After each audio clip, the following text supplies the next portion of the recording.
Finansal Başarı Anahtarım YouTube kanalına hoş geldiniz. Videoyu beğenip kanalımıza abone olmayı unutmayın. 1. Her koşulda paranızı kollayın. İlk kural paranızı kollamanız.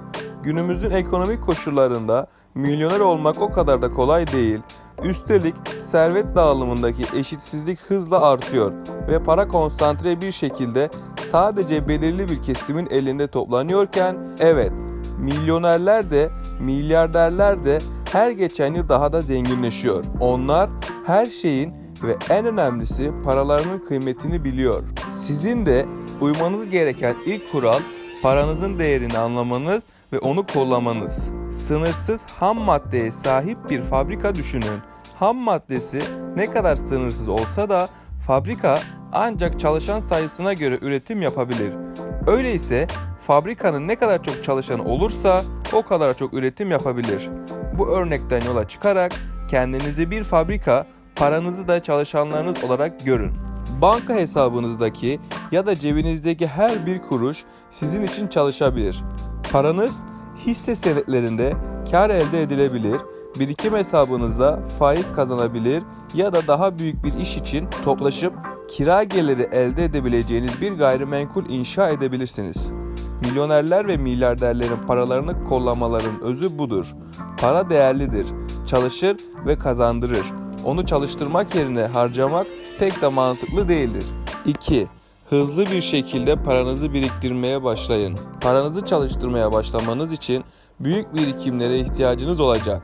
Gereksiz harcamalarınızdan yaptığınız 10 liralık tasarruf bile yatırım fonları, faiz ya da hisse senetleri yatırımlarıyla size getiri sağlar. Fakat 10 lira ile 100 bin lira arasında büyük bir fark vardır.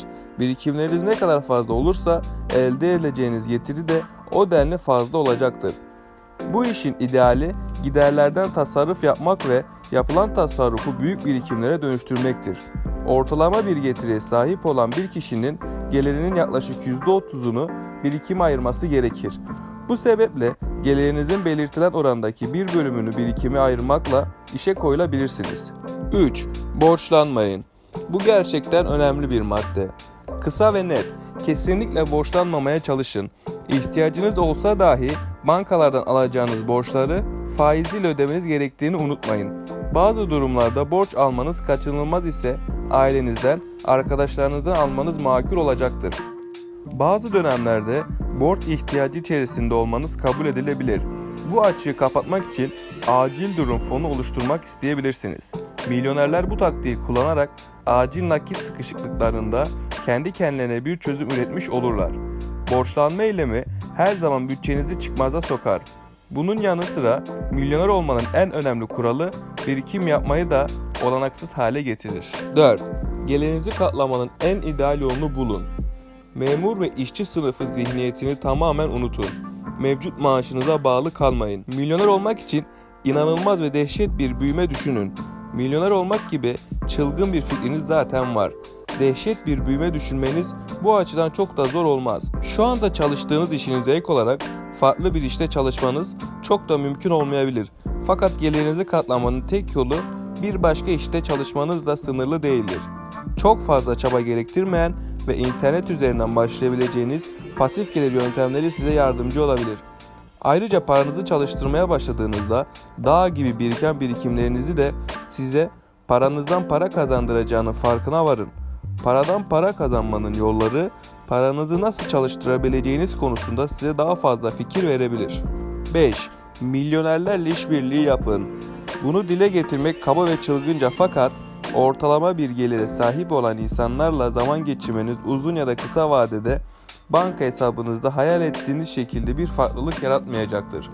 Milyoner olmak istiyorsanız her sabah ya da günün sonunda bir bardak kahve içmek için ayırdığınız küçük bir zamanı alanınızdaki profesyonellerle takılmak için ayırabilir ve hayatlarını nasıl sürdürdüklerini gözlerinizle görmeye çalışabilirsiniz.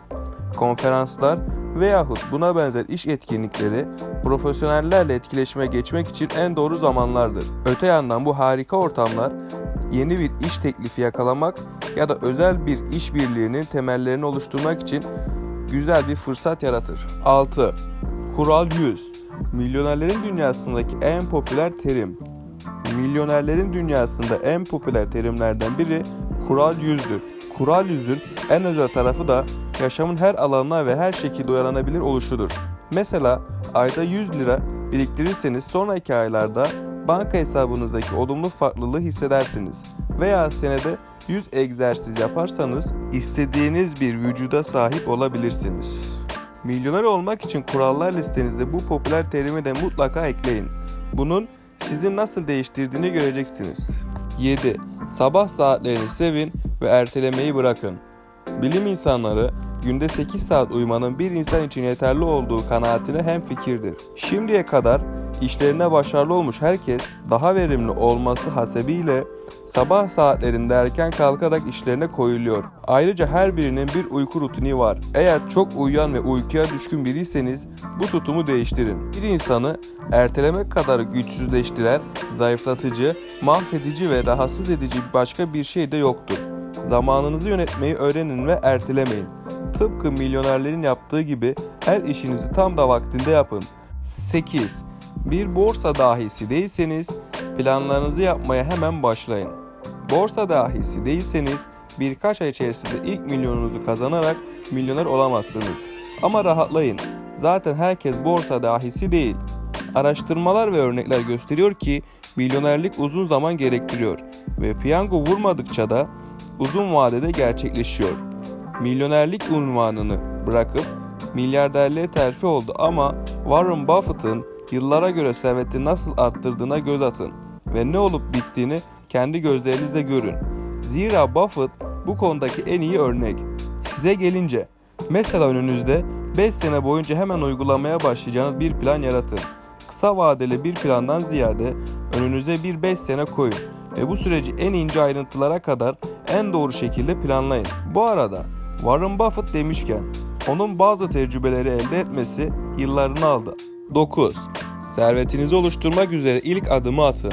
Servet oluşturmak demek varlıkların ve mülkiyetin toplanması anlamına gelmektedir. Bu da milyoner olmak için önem arz etmektedir. Stratejilerinizi, planınızı ve hedefinizi belirlediğiniz zaman tıpkı bir zincir gibi zamanla servetiniz de oluşur. Birikime başlama, gelirinizi birkaç katına çıkarma ve paranızı akıllıca kullanma da bu zincirin halkalarını oluşturur. 10. Finansal anlamda öğrenebileceğiniz her şeyi öğrenin. Finansal bilgilerinizi geliştirmek ya da bu konuda eğitim almak, milyoner olmanızın öngörülebilir olduğu bir döneme girmenizi sağlar.